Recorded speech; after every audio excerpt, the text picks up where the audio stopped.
इन्हों को हुण जी शुगली आवाज़ा सुन सा तको जी फिर इस बच्चे नहीं तको जी हाँ जी केड़ी आवाज़ कटसो जी गधे नहीं किस तो भाई कर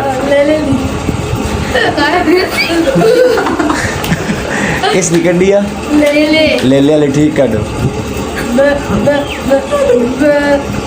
ले ले भी है तू भाई केड़ी कर रहे नहीं कड़नी तो पैसी